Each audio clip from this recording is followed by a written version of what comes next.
My name is Jaida Wallace. I recently graduated from Virginia Commonwealth University and I studied health, physical education, and exercise science with a concentration in health science. I'm not yet certified, but I am a community health worker, and I'm from Portsmouth, Virginia. I feel like growing up in Portsmouth is what led me to want to be a community health worker. It's a very underserved area, and growing up, I unfortunately had to see a lot of my family members fall victim to the system and not have the resources or the necessities that they needed, but they also didn't know who they could talk to or who could help them. It was very hard finding resources so that we could prevent issues or so that we could help improve issues that were going on in individuals' lives. It was really hard to find someone that could help. And that's a lot of what led me to wanting to be a community health worker, because I, from a very young age, always wanted to be the person that could help improve stuff, or I always wanted to be the person to try to make things better, because seeing my family and seeing individuals that I love going through hardships, it wasn't fun. And it was always like, wow, I feel like such a tiny person, but I really, really, really want to make a difference one day. And growing up, this is what made me want to become a community health worker, because I'm like, wow, now that I'm an adult, I can make a difference and I know where to find the resources. I can be that resource for individuals to use so that I can help them tackle whatever's going on in their life so that I can make it easier for them. I would definitely say that I chose the profession of being a community health worker in a sense of actually physically choosing to do this line of work. But I will honestly say, ever since I've been little, as long as I could remember, I've always wanted to do community health work. I just didn't know the name of it. I didn't know that it was an actual profession that I could do as I got older. I didn't know that this was an option.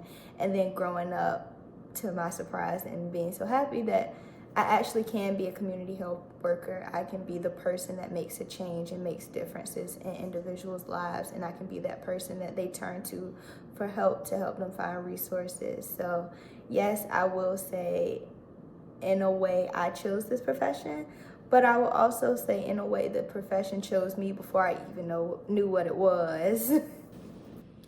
A defining moment in my career in becoming a community health worker and wanting to become a community health worker was about 6 years ago, when a family member of mine had become really sick. It was my little cousin. She lived with her family in Atlanta, Georgia, while myself and the rest of my family was in Portsmouth, Virginia. It started off as just what we thought was like a common cold. She was just sick. It persisted for a couple of days. Her mom was like, hey, I'm gonna take her into the hospital, see what may be going on. We were like, okay, just keep us updated. Once she got to the hospital, my baby cousin started having a seizure because she had such a high fever. She also had swelling on her brain, and stuff just started to progressively get worse. And they ended up putting her in a medically induced coma. Maybe like 3 weeks later, my family and we decided that we drive up to Atlanta to go ahead and like be there for her, walk with my older cousin through this process of figuring out what's wrong with her child and stuff like that. I do have some health professionals in my family that had came with us. And once we got there, we noticed that they had ran a lot of tests to try to figure out what was wrong with her, but everything came back negative. So we had done some research to see what may be going on and consulted the health professionals in my family, and it all pointed to us kind of asking to see if we could get my baby cousin tested for RSV. The doctor told us that it was very uncommon, that he didn't think that it was RSV, so he turned down the testing for it, and he said, I will run a couple more tests, but I don't think it's that, so we're not going to test for that right now. We were like, okay, doctor knows best. We'll just go ahead and leave it alone and hope and pray that this does get better soon and she can get taken out of this coma. Time started to pass. About 3 months passed. She still had not been tested for RSV, and she was still in this coma, and she's about 4 or 5 months old.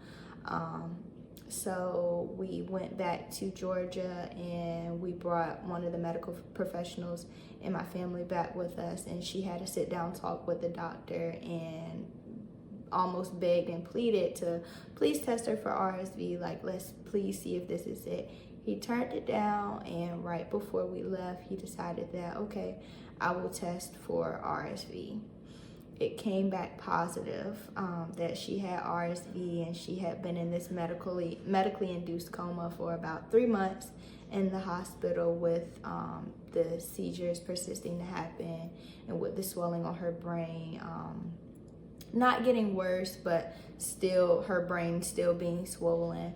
And that's kind of where, for myself, and where it was a pivotal moment in defining my career, it's kind of like, wow, you have a baby. She's an infant. She can't tell us what's wrong. She can't tell us that she doesn't feel good. So it's up to us as the health professionals and the health workers to advocate for her and have her best interest at hand. And you can't always bet on the health professional or the doctors being that person.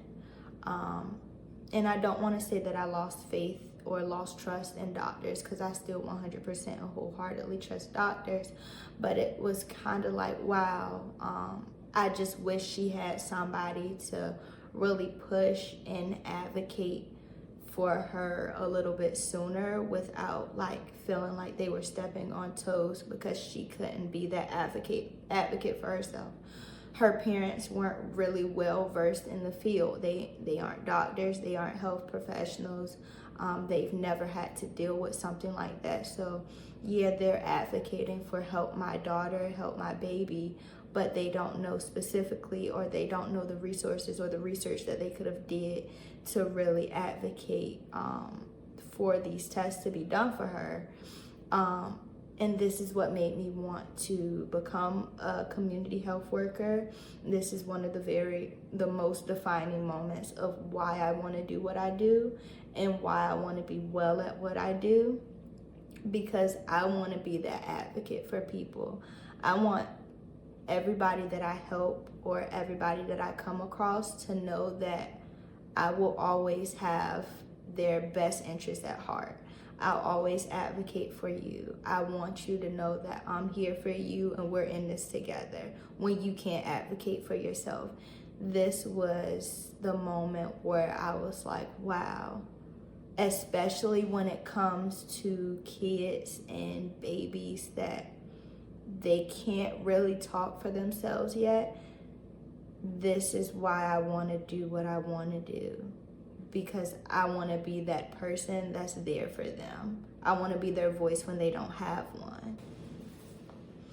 I would also say that that is the most rewarding part about being a community health worker. The most rewarding part is being able to be there for people within my community so that they know that they aren't alone. They have someone that's advocating for them. They know where they can come to if they need resources or if they need help finding resources. They know that they can come to me, and I feel like it is the most rewarding thing knowing that I am someone's safe space, and that they know they can trust me, and they know that I will try my hardest and my best to help with whatever they need.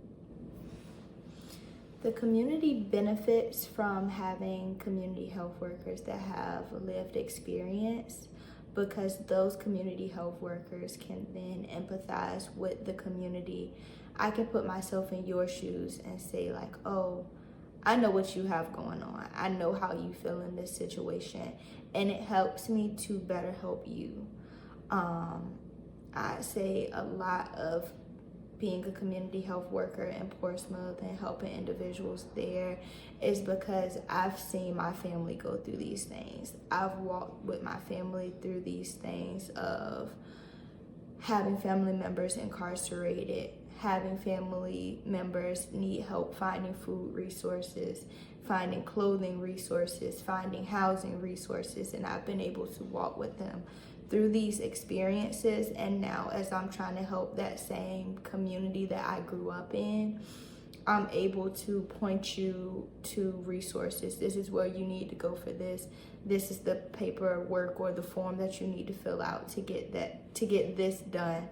And I'm able to better empathize with them and just be in their shoes to help them throughout that process, especially since it's something that I've already went through.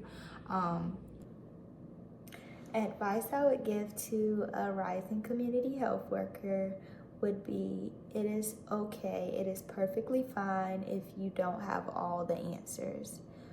We aren't expected to have all the answers, but what we can do for our clients and our community, if somebody does ask you something that you don't know, we can point them in the direction of the experts. We can help them get to their answer. We can help them research their answer. We can be that guiding hand for them to figure it out, and we can figure it out together with them. It is okay if you don't have all the answers, because we know how we can get to the answers, and that is all that matters.